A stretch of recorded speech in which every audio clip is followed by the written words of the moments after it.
নমস্কার, আশা করি আপনারা সবাই ভালো আছেন। সাহা ফ্যামিলি টুতে আপনাদের অনেক অনেক অভিনন্দন।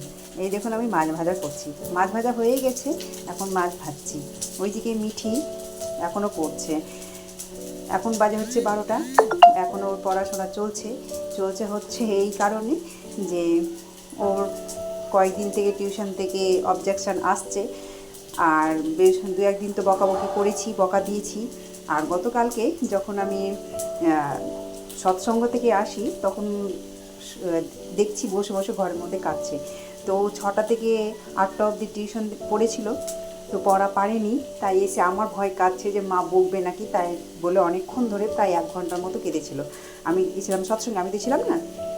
যখন আমি ঘরে ঢুকি তখন ওর বাবা আমাকে চুপচাপে বললো যে মিঠি, তোমার জন্য তোমার ভয় কাঁদছিল, তুমি ওকে কিছু বলো না। তো বেচারাকে কিছু বলিনি। বেচারা যখন আমার শাস্তির ভয় অনেকক্ষণ ধরে কেঁদেছে, ওটাও তো একরকমের শাস্তি, তাই না? তাই ভয় ওকে এমনিতে শাস্তি যখন ও নিজে নিজে নিয়ে নিয়েছে, অনেকক্ষণ ধরে কেঁদেছে আমার ভয়, তাই কিছু বলিনি। আর সকাল থেকেও ও পড়াশোনা শুরু করেছে। এখন বাজে হচ্ছে 12টা, ওর লেখাপড়ায় শেষ হয়নি। আমি ওকে বলেছি সম্পূর্ণ পড়া করে দিবি, তো কিছুই বলবো না। গত রাত্রেই ওকে বলেছিলাম যে সম্পূর্ণ পড়া করে দিবি, তাহলে আমি তোকে কিছু বলবো না। সেই জন্য ও পড়া করছে, পড়া দিয়েছেও, এখনও পড়া হয়নি, তাই ও এখন না দেখে দেখে পড়াশোনা করছে। তো এখন ওর লেখাপড়া চলছে, আর আমার এদিকে রান্না চলছে। এই যে মাছ ভাজা হয়ে গেছে, আর যে বাটিতে আমি মাছ লবণ হলুদ মাখিয়ে রেখেছিলাম, সেই বাটিতেই আমি কচু আর আলু ছিলে লবণ হলুদটা মাখিয়ে নিয়েছি। আর এই যে মাছ ভাজা হয়ে গেছে, ওই তেলে একটু তেল দিয়ে এখন আমি আলুটা ভেজে নেব। তো এদিকে তো আমার ডাঁটা সেদ্ধ হয়ে গেছে, ডাঁটার সরষে বাটা চচ্চড়ি হবে। আর হবে আমড়ার টকও আমি সেদ্ধ করে নিয়েছি প্রেশার কুকারে আমি আমরা টক করলে এইভাবেই করি, সিদ্ধটা আগে করে নিই। কারণ হচ্ছে আমরা যদি সিদ্ধ ভালোভাবে হয়ে থাকে তাহলে টকটা না ভালোভাবে গলে যায়, পাল্প হয়ে যায়, আর ছোবড়া ছোবড়া থাকে না, আর খেতেও বেশ ভালো লাগে। তো আমি শুধু আমড়াটাই সিদ্ধ করি, এমনি টক তেলে ছেড়েই করি। তো আমড়াটা সিদ্ধ করে নিলাম, পরে আবার তেলে ছেড়ে শুধু আমড়াটা ভাজবো আর জলটা পরে দেবো। তো আমি আমড়া টক এইভাবেই রান্না করে থাকি। আপনারা কীভাবে রান্না করে থাকেন একটু কমেন্ট করে জানাবেন আমাকে। আর আমার এই সিদ্ধটা এইভাবে আমি রান্না করি সেটাও একটু কমেন্ট করে জানাবেন আমার ভালো হচ্ছে না খারাপ হচ্ছে।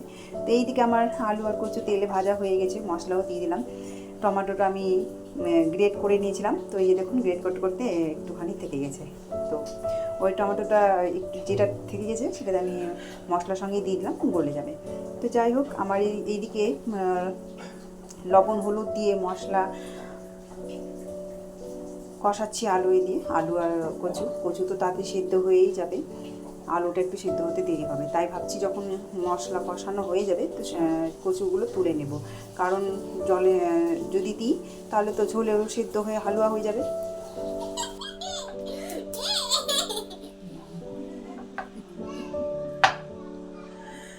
এই যে এখন আমি আটা চালছি, রান্না করছি আর আটা চালছি। দেখতে পাচ্ছি কি না, আটা প্রায় চালা হয়ে এসেছে। তো বসে না থেকে আটা আনালাম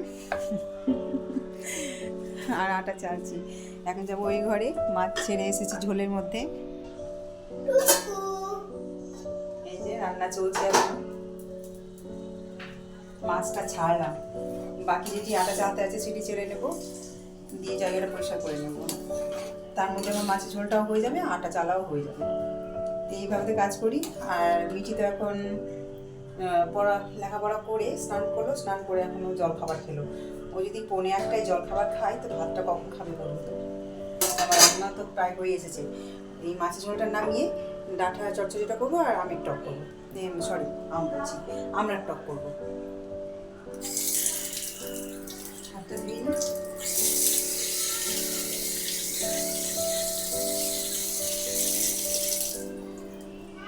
হাতে ফ্যানটা ছড়ালাম, আটা চালতে যাতে হাতে ফ্যানটা ছড়ালাম। চলুন বাকি আটাটা আমি চেলে নিই। প্রচণ্ড চুল উঠছে আমার হাতে সেখানে চুল করে দিচ্ছে। চলুন বাকি আটাটা চেলে নিই, দেওয়ার কাজে আসছে।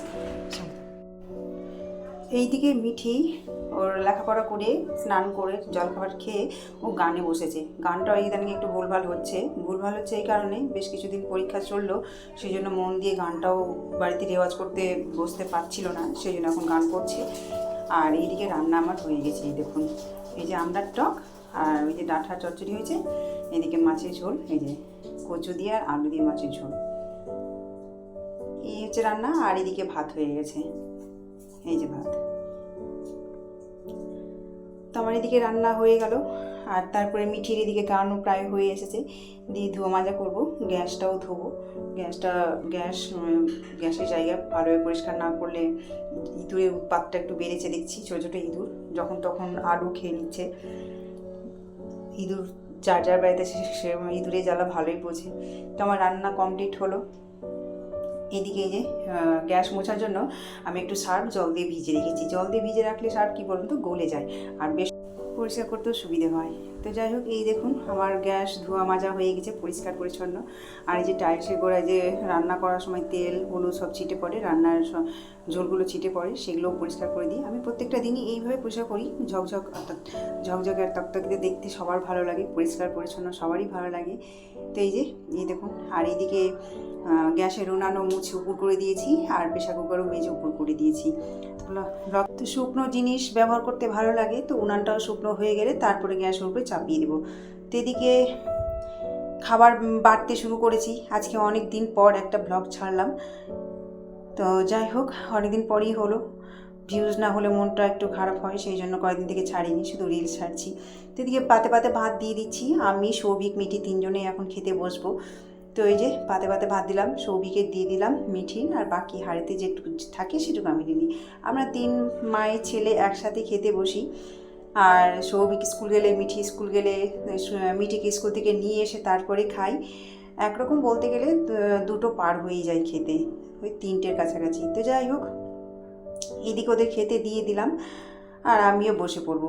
এদিকে শশা কেটে রেখেছি, শশা স্যালাডের জন্য। টমেটো আর পেঁয়াজ আছে যদিও, কিন্তু ছেলেটা কোনো জিনিসই খেতে চায় না, না শশা না পেঁয়াজ না টমেটো। আমি আর মিঠি খেয়ে নেবো।